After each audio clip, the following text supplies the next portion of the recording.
Praise the lord. దేవునికే మహిమ కలుగును గాక. ఈరోజు దేవుని వాగ్దానము కీర్తనలు 25:3.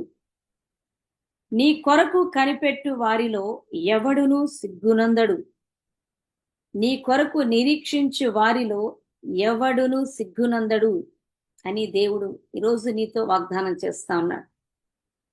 నా కొరకు కనిపెడుతున్నటువంటి నిన్ను సిగ్గుపడనివ్వను, నా యందు విశ్వాసం ఉంచిన నిన్ను సిగ్గుపడనివ్వను అని దేవుడు సెలవిస్తున్నాడు.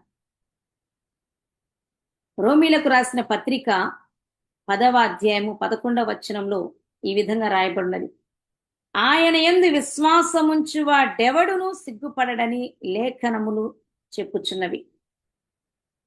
అలాగే కీర్తన 25:3లో కూడా నీ కొరకు కనిపెట్టు వారిలో ఎవడును సిగ్గునందడు అని వాక్యంలో రాయబడి ఉన్నది. ఈ రోజున ఆయన యందు విశ్వాసం ఉంచి ఆయన కొరకు కనిపెడుతూ ఎదురు చూస్తున్న నిన్ను సిగ్గుపడనివ్వనని దేవుడే నీతో ఈ రోజున సెలవిస్తా ఉన్నారు. విశ్వాసము అనంటే దేవుడు చెప్పిన దానిని నమ్మడం. నిరీక్షణ అనంటే దేవుడు చెప్పినది ప్రస్తుతము కనబడకపోయినా, అది జరగదు అనేటువంటి పరిస్థితులు మన చుట్టూ ఉన్నను దాని కొరకు విశ్వాసముతో ఎదురు చూడడమే, కనిపెట్టడమే నిరీక్షణ. ఎందుకంటే దేవుడు మనతో చెప్పినటువంటి తన ప్రణాళికలు, వాగ్దానాలు అన్ని కూడా ప్రస్తుతము అవి నెరవేర్చబడలేవు అనేటటువంటి పరిస్థితులు ఉంటాయి. నమ్మడానికి, నిరీక్షణకు ఆధారం లేనట్టుగా అవి ఉంటుంటాయి. అయితే అటువంటి పరిస్థితుల్లో కూడా నిరీక్షణకు ఆధారం లేకపోయినా, నమ్మడానికి ఆస్కారం లేకపోయినా, దేవుడు మనతో చెప్పిన వాటి గురించి విశ్వాసముతో ఎదురు చూడటమే ఆయన యందు నిరీక్షణ కలిగి ఉండడం. రోమీలకు రాసిన పత్రిక 8వ అధ్యాయము 24-25లో ఆ విషయాలే రాయబడి ఉన్నాయి. ఏలయనగా మనము నిరీక్షణ కలిగిన వారమై రక్షింపబడితిమి. నిరీక్షింపబడినది కనబడునప్పుడు నిరీక్షణతో పని ఉండదు. తాను చూచుచున్న దాని కొరకు ఎవడు నిరీక్షించును? మనము చూడని దాని కొరకు నిరీక్షించిన ఎడల ఓపికతో దాని కొరకు కనిపెట్టుదుము. మన ఎదుట అన్ని కనిపిస్తా ఉన్నప్పుడు వాటి గురించి మనం నిరీక్షించాల్సిన అవసరం ఏమీ ఉండదు. కానీ మన ఎదుట కనబడకపోయినా, దేవుడు మనతో చేస్తానని చెప్పినవి కనబడకపోయినా, ఆయన చెప్పినవి చేయుటకు సమర్థుడు అని విశ్వాసముంచి ఆయన చెప్పిన వాటి కొరకు ఓపికతో ఎదురు చూడటమే ఆయన యందు నిరీక్షణ కలిగి ఉండడం. బైబిల్లో గమనించినట్లయితే ఇక్కడ కీర్తన 25:3లో దావీదు రాస్తున్నటువంటి మాట, దేవా నీ కొరకు కనిపెట్టు వారిలో ఎవడును సిగ్గునందడు. దావీదు అనుభవపూర్వకంగా ఈ మాట రాస్తూ ఉన్నాడు. ఎందుకంటే దావీదు ప్రారంభంలో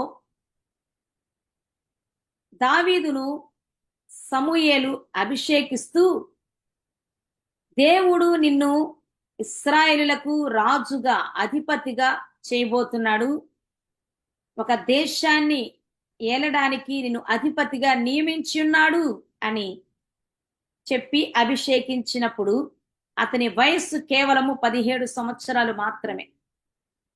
అయితే దేవుడు తాను సమూయేలు ద్వారా చెప్పినటువంటి దైవ ప్రణాళికను, దైవ ఉద్దేశమును, వాగ్దానాలన్నిటినీ 13 సంవత్సరాల పాటు విశ్వాసముతో ఎదురు చూస్తూ ఉన్నప్పుడు, సరిగ్గా దావీదు 30వ ఏట దేవుడు సమూయేలుతో గతంలో చెప్పినటువంటి దైవ ప్రణాళిక అంతా కూడా నెరవేర్చి దావీదును తృప్తిపరిచారు.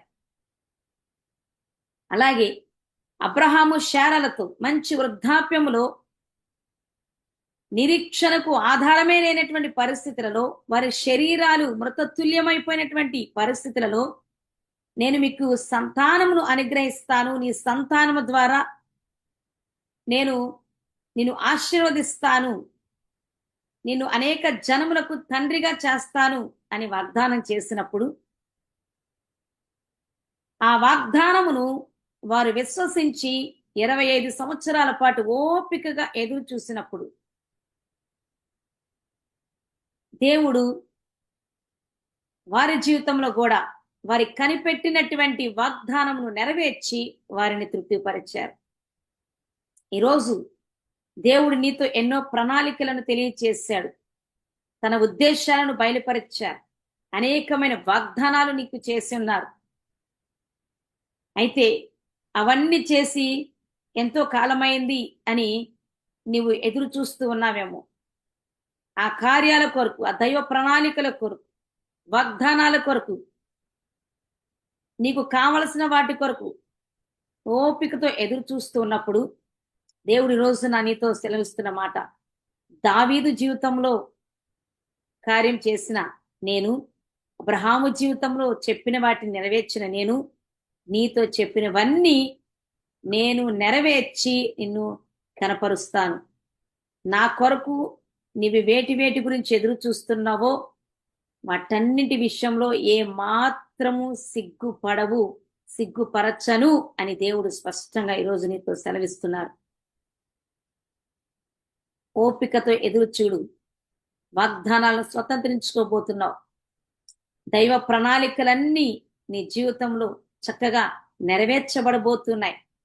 దేవుడు నిన్ను తృప్తిపరచబోతున్నాడు. నీ శత్రువులనే దేవుడు సిగ్గుపరచబోతున్నాడు.